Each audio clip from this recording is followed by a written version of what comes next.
ইস্তাম্বুলের আকাশে সন্ধ্যার আলো ম্লান হয়ে আসছে। নীল মসজিদের মিনারগুলোর পাশ দিয়ে ধীরে ধীরে উড়ে যাচ্ছে এক ঝাঁক পাখি। বসফরাস প্রণালীর ওপর দিয়ে বয়ে চলা ঠান্ডা বাতাস যেন ইতিহাসের চিরন্তর বার্তা বহন করে আনছে। একসময় এখান থেকেই বিশ্ব শাসিত হতো। রাতের অন্ধকারে শহর আলোকিত হতে থাকে। ঠিক তখনই প্রেসিডেন্ট প্যালেসে নিজের দপ্তরে বসে আছেন রেসিপ তাইয়িপ এরদোয়ান। টেবিলে ছড়িয়ে আছে মধ্যপ্রাচ্যের মানচিত্র, পাশেই রাশিয়া, ইউরোপ ও আফ্রিকার ভূখণ্ড। বিশ্ব রাজনীতির নতুন মানচিত্র গড়তে চাইছেন তিনি, আর তুরস্ককে আবারও কেন্দ্রে নিয়ে আসাই তার লক্ষ্য। একসময় তুরস্ক মানেই ছিল শক্তিশালী অটোমান সাম্রাজ্য। ইউরোপ, মধ্যপ্রাচ্য, উত্তর আফ্রিকা সব জায়গায় তাদের ছিল আধিপত্য। কিন্তু প্রথম বিশ্বযুদ্ধের পর সেই সাম্রাজ্য ভেঙে যায়। 1923 সালে তুরস্ককে আধুনিক রাষ্ট্র হিসেবে প্রতিষ্ঠা করেন মোস্তফা কামাল আতাতুর্ক। তিনি ইসলামী শাসন ব্যবস্থাকে বাদ দিয়ে পশ্চিমা ধাঁচের রাষ্ট্র তৈরি করেন। ধর্মনিরপেক্ষতা, ইউরোপমুখী রাজনীতি এবং সেনাবাহিনীর কঠোর নিয়ন্ত্রণ ছিল সেই তুরস্কের মূল বৈশিষ্ট্য। কিন্তু সেই ধারা পাল্টে দিয়েছেন রেসিপ তাইয়িপ এরদোয়ান। তিনি শুধু একজন রাজনীতিক নন, তিনি একজন কৌশলী নেতা, যার লক্ষ্য তুরস্ককে আবারও এক বিশ্ব শক্তিতে পরিণত করা। এরদোয়ান ইস্তাম্বুলের মেয়র হিসেবে জনপ্রিয়তা পান। তারপর ধাপে ধাপে ক্ষমতায় উঠে 2023 সালে প্রধানমন্ত্রী হন। এরপর 2014 সালে তুরস্কের প্রেসিডেন্ট নির্বাচিত হন এবং ধীরে ধীরে নিজের ক্ষমতা সুসংহত করেন। তার শাসনামলে তুরস্কে অর্থনৈতিক উন্নতি হয়েছে, সামরিক শক্তি বৃদ্ধি পেয়েছে এবং ইসলামী মূল্যবোধের পুনর্জাগরণ ঘটেছে। এরদোয়ানের রাজনৈতিক দর্শন তিনটি মূল স্তম্ভের উপর দাঁড়িয়ে। 1.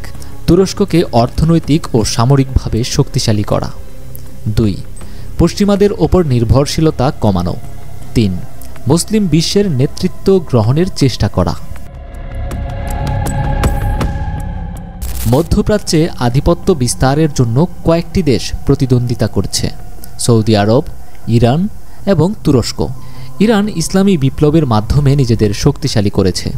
সৌদি আরব পশ্চিমাদের প্রধান মিত্র, কিন্তু তুরস্ক এই দুই দেশের চেয়ে আলাদা একটি পথ বেছে নিয়েছে। এরদোয়ান একদিকে ইরানের সঙ্গে ভালো সম্পর্ক রাখছেন, আবার সৌদি আরবের নীতিরও বিরোধিতা করছেন। তিনি ফিলিস্তিনিদের পক্ষে জোরালো বক্তব্য রাখছেন এবং ইসরায়েল ও পশ্চিমাদের বিরুদ্ধে কড়া অবস্থান নিচ্ছেন।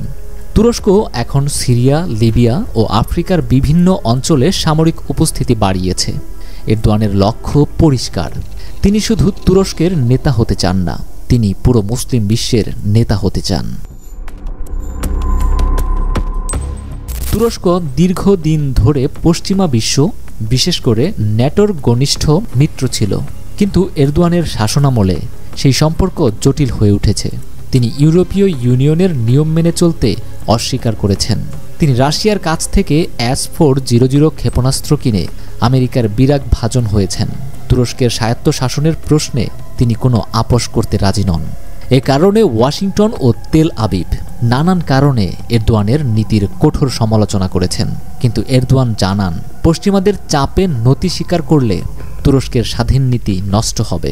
তাই তিনি বিকল্প শক্তিগুলোর সঙ্গে সম্পর্ক গড়ে তুলছেন, যেমন রাশিয়া, চীন এবং আফ্রিকার বিভিন্ন দেশ।